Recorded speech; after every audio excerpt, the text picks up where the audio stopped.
Tiwer menyerukan kepada majikan di seluruh Taiwan untuk menolak memperkenalkan dan mempekerjakan PMI. Say no to Indonesian migrant worker. Assalamualaikum warahmatullahi wabarakatuh. Halo sahabat dunia BMI, welcome back to my channel.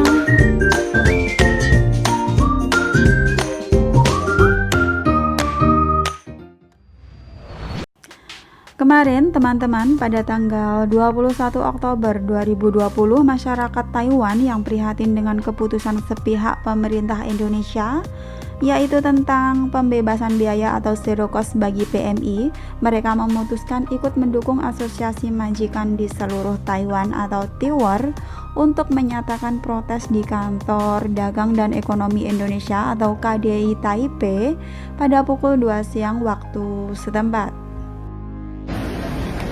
这个人数切口就是要从其他的，比如说越南或者菲律宾，甚至政府开放，我刚刚讲过了嘛，开放柬埔寨啦、尼泊尔等等这些东南亚邻近的这些国家的看护工，啊，那当然一方面，我也要建议我们劳动部能够跟卫福部能够赶快去协商，透过这个。就是这个长期照顾的这个体系，能够把部分依赖看护工的这些重度失能者，能够转为长期照顾中的这个方向来照顾，一部分转到那边去，一部分由其他国家的这个看护工来替代。 Jadi guys, ini intinya mereka melakukan demo atau protes di depan KDI, bisa dibilang di depan rumah Indonesia ya. Kalau mereka ini sangat keberatan atas keputusan Indonesia yang memberlakukan zero cost mulai tahun depan. Kalau keputusan ini benar-benar disahkan, maka mereka orang-orang Taiwan ini tidak mau mengambil pekerja dari Indonesia.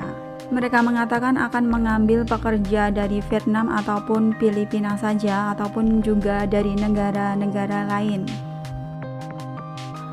Sebenarnya teman-teman, Taiwan itu sangat amat menyukai pekerja dari Indonesia atau PMI. Iniren itu terkenal baik, ramah, sopan santunnya tinggi, terus pekerja keras juga. Makanya mereka bela-belain demo. Yang pasti guys, itu tandanya orang Taiwan menyukai orang Indonesia atau ini waikong. Cuma nggak mau bayar mahal, mau yang kualitas bagus tapi pengen yang murah. Coba gimana ini teman-teman? Berikut ini guys adalah beberapa alasan Asosiasi Majikan Taiwan melakukan aksi protes dan juga demo di kantor KDI Taipei. Terkait dengan pengumuman yang dikeluarkan oleh Kepala BP2MI pada akhir Juli lalu yang menyatakan kebijakan bahwa mulai awal Januari 2021 biaya perekrutan PMI sektor informal, perawat pasien dan juga PRT yang meliputi tiket pesawat, paspor medikal, biaya penempatan, biaya pelatihan dan lain-lain yang menurut perhitungan agensi Taiwan total keseluruhannya berkisar antara 70.000 NT dolar hingga 100.000 NT dolar dibebankan ke majikan. Sebenarnya kalau mendatangkan PMI dari Indonesia itu nggak sampai semahal ini ya guys. Kalau sampai 100.000 NT dolar itu udah pasti kebanyakan masuk kantongnya agensi. Pada tanggal 27 Agustus lalu, mereka yaitu gabungan antara Asosiasi Cedera Tulang Belakang Taiwan dan juga TIWER juga melakukan demo kepada Kemenaker ya, berharap Kemenaker dan pemerintah Taiwan tidak akan mengorbankan hak dan kepentingan pasien yang sakit kritis maupun pasien yang berhak menerima perawatan serta menambah beban bagi anggota keluarganya. Mereka juga mengharapkan Depnaker mau membantu majikan yang memperkerjakan pekerja migran, yaitu perawat pasien untuk memperjuangkan haknya. Dengan gaji setiap bulannya 17.000 NT itu sebenarnya job di Taiwan itu menjaga lansia atau merawat orang jompo, merawat orang sakit saja. Tapi saking baiknya PMI ini, mereka bisa mengerjakan memasak, menyapu, membersihkan rumah, dan lain sebagainya. Mereka kerjakan semua guys, layaknya PRT. Padahal job mereka yang sebenarnya itu cuma menjaga orang sakit atau orang jompo. Pada tanggal 17 September, anggota legislatif yang prihatin masalah kesejahteraan sosial, Zheng Zhengxian, bernegosiasi dengan Kemenaker. Ia menyarankan supaya Kemenaker dapat secepatnya mengambil tindakan pencegahan yang relevan terlebih dahulu. Namun sampai dengan tanggal 18 Oktober, tidak ada tanggapan ataupun jawaban yang diterima dari hasil konsultasi antara Kemenaker dan pemerintah Indonesia. Sebelum mencapai negosiasi dan konsensus dari Kemenaker serta otoritas yang berwenang dari pemerintah Taiwan, pengumuman sepihak dari BP2MI yang bersikeras tetap melakukan penerapan di masa mendatang merupakan perilaku yang kurang baik yang dapat merusak kepercayaan dan konsensus dalam kerjasama bilateral antara pemerintah Taiwan dan juga Indonesia. Terhitung hingga bulan Mei 2020, jumlah pekerja perawat pasien rumah tangga di Taiwan sekitar 250.000 pekerja, di mana hampir 200.000 orang atau 80% diantaranya adalah PMI, sementara jumlah pekerja migran ilegal berkisar sebanyak 53.000 orang. Jumlah PMI yang ilegal mencapai 23.000 orang atau 44% dari jumlah keseluruhan. Dikhawatirkan setelah penerapan pembebasan biaya atau zero cost bagi PMI yang datang ke Taiwan akan berkurang. Namun, Taiwan bisa menjadi surga bagi PMI yang masih di sana untuk melarikan diri atau kabur.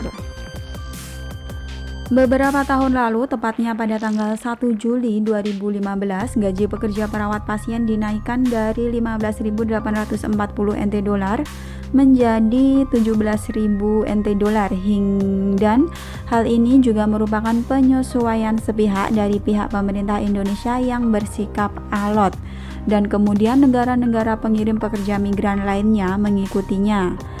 Menurut orang Taiwan, efek dari langkah ini sebenarnya adalah keluarga dari pasien yang membutuhkan perawat jangka panjang atau yang disebut majikan semakin menyedihkan. Ini naik gaji dari tahun 2015 hingga tahun 2020, belum lagi naik gaji untuk yang informal ya guys. Oleh karena itu, terkait dengan kebijakan yang dikeluarkan oleh BP2MI kali ini, pengusaha atau majikan di Taiwan yang memperkerjakan PMI tidak lagi mengabaikan atau membiarkannya secara pasif. Apabila kebijakan ini benar-benar diterapkan secara sepihak oleh pemerintah Indonesia, maka setelah itu negara-negara pengirim pekerja migran lainnya pasti akan menindaklanjuti dan ikut menerapkannya, di mana nantinya setiap majikan yang akan merekrut satu pekerja perawat harus mengeluarkan biaya yang menurutnya harga perhitungan dari agensi Taiwan saat ini berkisar antara 70.000 NT dolar hingga 100.000 NT dolar. Itu sudah jauh di luar kemampuan majikan yang hidupnya biasa. Ini sama halnya dengan menjebak sekitar 270.000 majikan yang saat ini sedang mengalami kesulitan yang mengerikan dan tidak diragukan lagi bahwa nantinya akan mendorong keluarga majikan ke jurang kematian. Meskipun saat ini banyak pekerja migran perawat pasien datang ke Taiwan, namun Undang-Undang Layanan Ketenagakerjaan Taiwan yang berlaku sekarang tidak memberikan perlindungan apapun kepada pemberi kerja atau majikan, serta tidak ada mekanisme disipliner atau mekanisme eliminasi bagi pekerja migran yang tidak baik ataupun jahat atau mereka yang kabur. Oleh karena itu, banyak pekerja migran setelah datang ke Taiwan dengan dalih tidak sanggup merawat pasien yang sakit atau kritis, mereka sering meminta untuk pindah majikan, bukan hanya terdengar 1 atau 2 kali, tetapi dari waktu ke waktu, bahkan sudah sangat sering dan menjadi permasalahan yang serius. Dalam setahun banyak sekali pekerja migran yang berganti majikan sebanyak 5 hingga 8 kali. Dalam kasus kebijakan BP2MI ini, seakan-akan pemerintah Indonesia menganjurkan majikan Taiwan membayar PMI atau perawat pasien dan mendatangkannya ke Taiwan untuk kemudian meninggalkannya atau menolak bekerja. atau melarikan diri, atau berganti majikan setelah mereka masuk ke Taiwan, sehingga PMI tidak bisa mencapai tujuan awal mereka datang ke Taiwan untuk bekerja menghasilkan uang guna menghidupi keluarganya, bahkan bisa kehilangan nyawa atau terancam keselamatannya.